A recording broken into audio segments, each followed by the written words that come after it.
Welcome to another one of my super spontaneous trips, and by spontaneous I mean that I have beat all of my records this time by virtually saying in 2.5 hours I'm going to be out of my Monaco home and I will be in another destination. I am currently in Cannes, and the reason that I came here was because the annual yacht show is happening now. They've been doing it ever since 1977, I believe, so I think it's like the 43rd or the 44th edition, I want to say.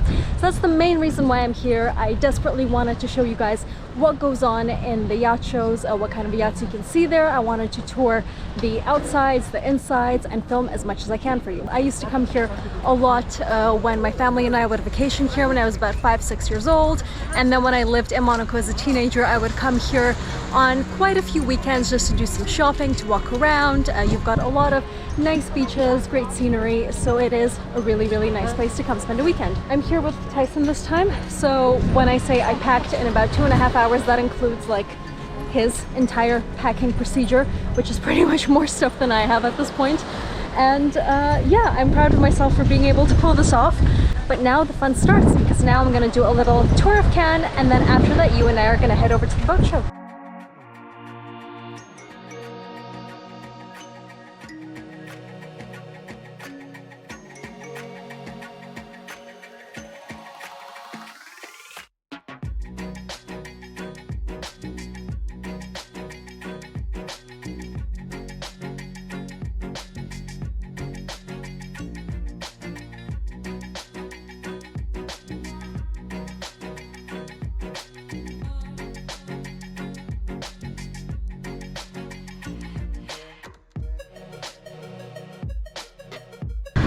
Pretty common thing here, the whole hat selling business. So if you ever find yourself in Cannes without a hat, be sure that you will leave with about 10 of them.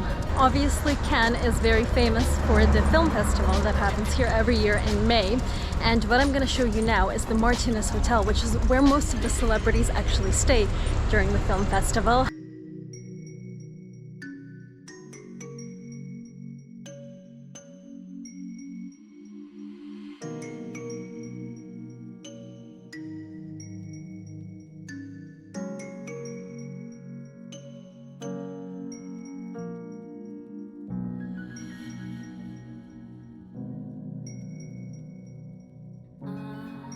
So the question is, have I personally ever stayed in the Martinez? Yes, I have. In about 2014, I did a job for the Cannes Film Festival. I was a translator at a press conference with Akon, Adrian Brody, and a few others when they did a film together. So I ended up staying in the Martinez, which was an amazing experience. I mean, the breakfast was to die for. The little garden that they have was so pleasant during lunchtimes, and obviously there were a lot of celebrities that stayed there as well. Is it worth the hype, and is it worth the extortionate amount of money you pay for a room there? From what I recall, I think a room is 1,000 euros upwards, and during the film festival obviously that can triple or quadruple depending what room you're getting. I personally don't think it's worth the hype and the crazy money, but it's cool to say that you have stayed in the Martinez during the film festival, and I honestly think that's sort of their aim, just to get people to stay there because it's the cool thing to do.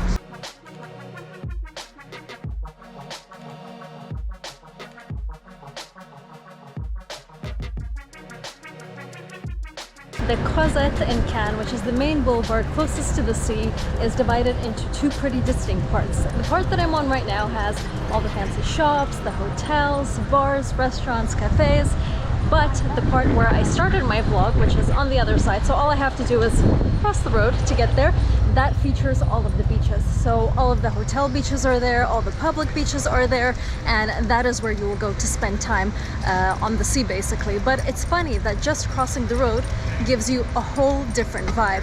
So here I'm feeling a lot of luxury and people walking around shopping in designer stores, people staying in swanky hotels, versus crossing the street is basically a heaven for tourists who are looking to get away from all of this and just enjoy the sea.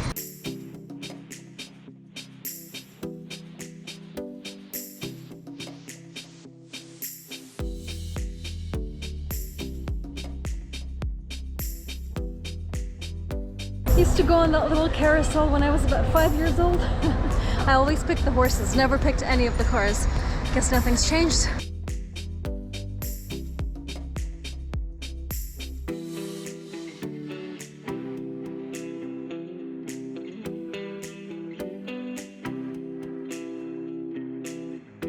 Love this, by the way. Anyway, I feel like I've done quite a lot this morning already, and I've shown you guys quite a bit of Cannes, so I think it's time for me to go home to my Airbnb. I'm gonna shower, change, and then I'll take you to the Cannes Yacht Show with me.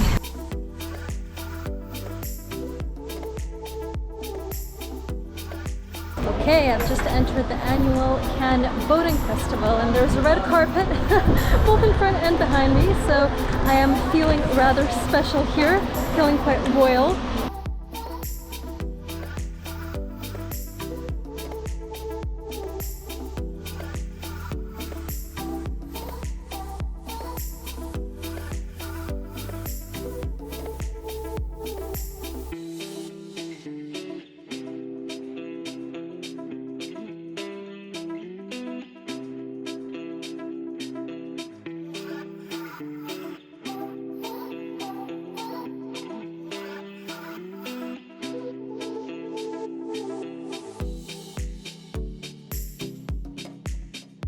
So that gray yacht that you guys just saw was a 37-meter Explorer yacht, and obviously it's a totally different market. They're a bit more rough, a bit more rugged, and I'm curious to see what you guys would rather own if you had a choice. A luxury yacht like some of the ones that I filmed earlier, or this Explorer one, which can obviously go in temperate climates but has a rough element to it, sort of like a manly unfinished design element, let's just put it that way.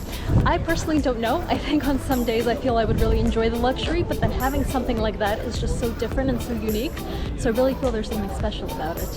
This little stand is like a godsend. I bet they must be making a killing during the boat show here. Crepes and fresh juices. What more could you want? If I were a dealer here at this boat show, I would honestly give up my dealer pass and go work at the juice stand. That's how good it is, and that's how much money I think they're making with it.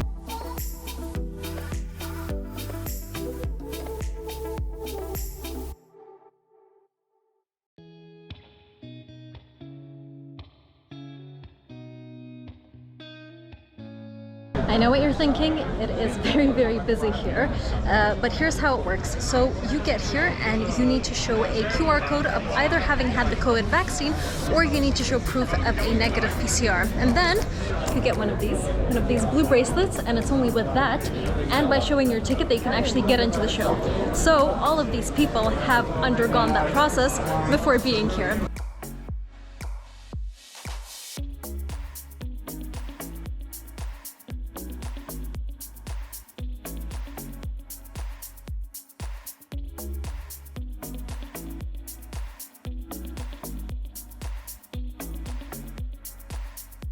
Okay, so you see that 40-meter Venetti?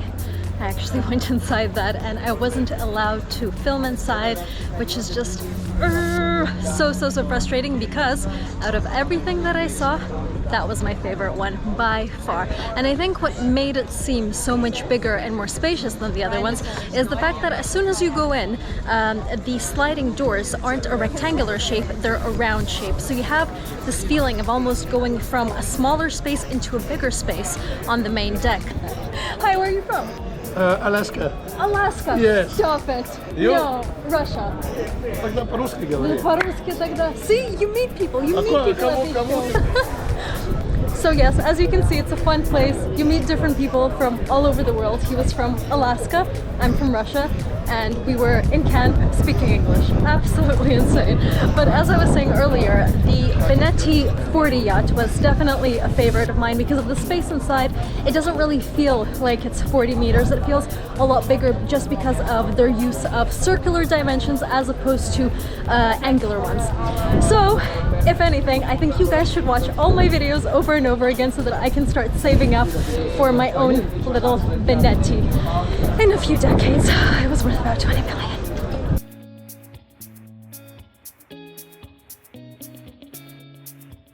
Enough boats for the day. I am heading out to dinner now to a place called La Petite Maison, which translates to the little house. So it should be nice, and I'll see you guys tomorrow. Well, good morning to you from the deep and gloomy forests of Cannes. Doesn't sound so creepy when I say it out loud. We have come to do a bit of a hike in this pretty densely forested area, which is only a 15-minute drive away from the Airbnb where we're staying, which is in the center of Cannes. So actually, this whole scenery right here is a big surprise to me. I've never been here, but when you have a dog, you tend to Google other things. You know, you don't tend to Google shopping and tourist attractions in Cannes. You tend to Google where should I walk my dog and where can I let him off the leash. And this place came up. So here we are. We have been having an amazing time here so far, and I think Tyson had a feeling that we were going to do something different today, because as soon as I picked up the leash, he went absolutely bananas and I managed to film some of it. So I'll show that to you right now. We are gonna do a walk around this place for the next 20-30 minutes, I think, and then we're gonna head home. I'm gonna change, and then I will take you guys around the Suquet, which is the historical / medieval side of Cannes that I didn't get to show you last time.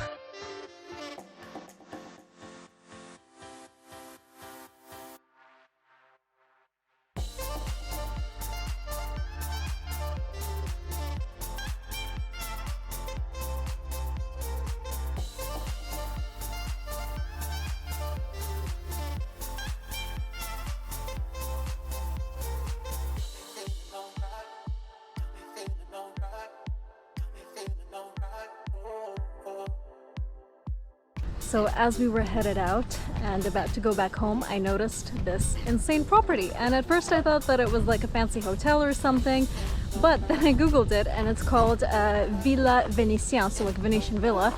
And it is actually a house that is up for rent casually, with over 3,000 square meters and 9 bedrooms, 12 bathrooms, a tennis court, a cinema room, basically everything one might need to never ever leave your home again, and have all your friends live with you under the same roof as well.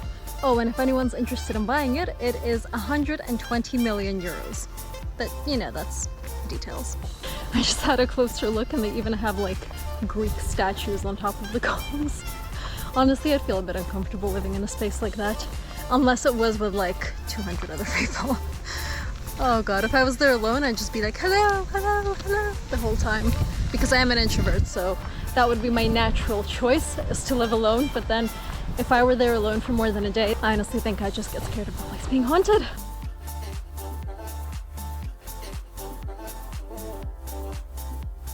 As promised, I am taking you guys to the Suquet area of Cannes, which is said to be the oldest area of Cannes and also its birthplace. So that's quite interesting. The last time I went, I was very young, so I don't really remember much. So I will be discovering this together with you. It is quite an uphill journey, but don't worry, we'll get there, even though it is about 30 degrees, but not worse than what I did in Montenegro. I'll link the video above now. So yeah, I'll see you in a few minutes when I'm up there.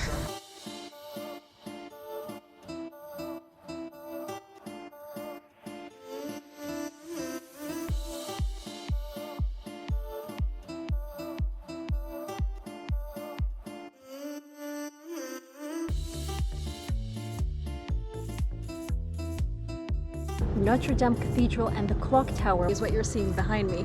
And the other cool thing to observe from where I am at the moment, which is like a slight elevation above this piazza, is the view from the other side. Let's go check it out.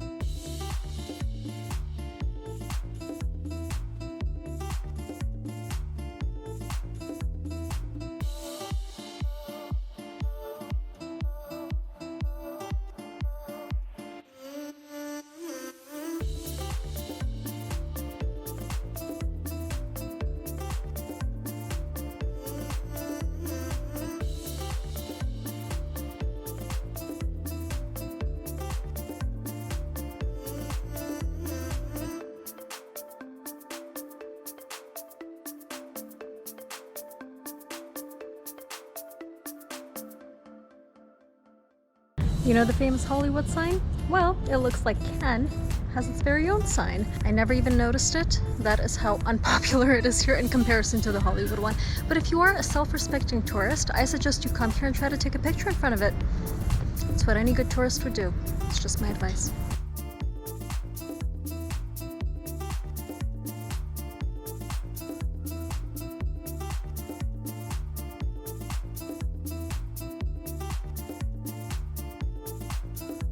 Walking around here is honestly so relaxing. This I did not expect. I expected it to be crammed and busy with people because it is a Saturday during the Cannes Boat Festival. But as you guys can see, it is pretty empty, and I've also felt like I've discovered a new side to Cannes because, as I mentioned earlier, I did used to come here quite often as a child, but my memories are sort of condensed into the same 4 or 5 experiences that we used to repeat over and over again with my parents. So going to dinner at the same places, watching the fireworks on the same beaches, you know, going to the same shops, the same cafes. Whereas now I can see that Cannes has a whole variety of different things to offer you depending on what your mood is like that day, what you're feeling. So you can either come here and get away from the hustle and bustle and the glitz and glamour and experience something unique, something historical, and almost be transported back in time. Or you can take advantage of all the designer boutiques and shop around and feel like you're, you know, living the high life and mix in with the popular crowds that come here for the film festival, for the boat show weeks. Or you can do the complete opposite and just head over to a public beach where everything is a lot more chilled and relaxed. So it's completely up to you, and whatever you're feeling that day, Cannes will simply offer it to you on a silver platter.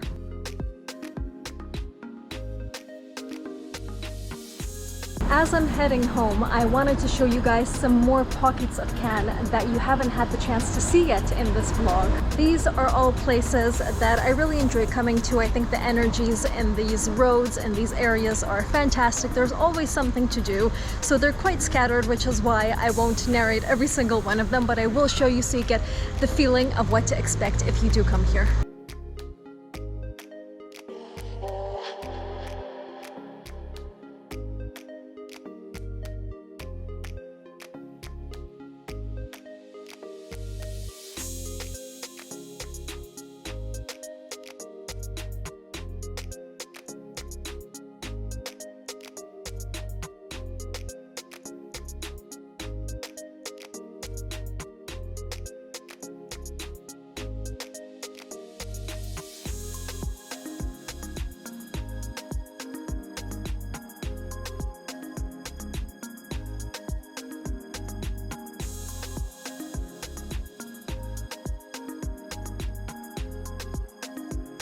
And while you guys were watching that, I made it safely back to my Airbnb. So thank you very much for sticking around. Please like, comment, and subscribe, and I'll see you next time. I just got to my Airbnb, and just as I put the camera away, I realized that my neighbor across the road, who comes out to smoke every single day at the same times, is back out. And what gets me about this scenario isn't the fact that 1 times out of 2 he'll just be wearing his underwear and nothing else. It's the fact that he has not fallen off his rooftop yet. He's still alive, and I'm not sure how. Have a look, let me know what you think.